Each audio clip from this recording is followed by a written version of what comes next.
Assertion A. The Congress ministries in all the provinces resigned in the year 1939. Reason R.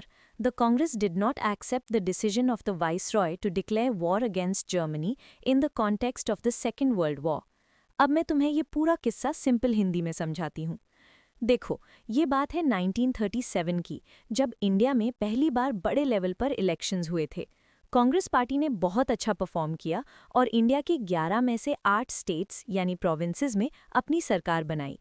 सब कुछ ठीक चल रहा था, कांग्रेस के मिनिस्टर्स काम कर रहे थे। लेकिन फिर आता है साल 1939, जब दुनिया में सेकेंड वर्ल्ड वॉर शुरू हो गया। उस वक्त इंडिया के जो ब्रिटिश हेड थे, वाइसरॉय लॉर्ड लिनलिथगो, उन्होंने गलती कर दी। उन्होंने इंडियन लीडर्स या कांग्रेस से बिना पूछे ये अनाउंस कर दिया कि इंडिया भी इस वॉर में जर्मनी के खिलाफ लड़ेगा। बस यही बात कांग्रेस को बुरी लग गई। उनका कहना था कि आप हमारी मर्जी के बिना हमें किसी और की लड़ाई में कैसे धकेल सकते हो। कांग्रेस ने कहा कि हम तब तक वॉर में सपोर्ट नहीं करेंगे जब तक आप हमें ये प्रॉमिस नहीं करते कि वॉर के बाद इंडिया को आज़ादी मिलेगी। अंग्रेज़ों ने ये प्रॉमिस करने से मना कर दिया। इसलिए गुस्से में आकर और अपना विरोध जताने के लिए अक्टूबर 1939 में जहां-जहां कांग्रेस की सरकार थी, वहां सब मिनिस्टर्स ने एक साथ रिज़ाइन कर दिया, यानी इस्तीफा दे दिया।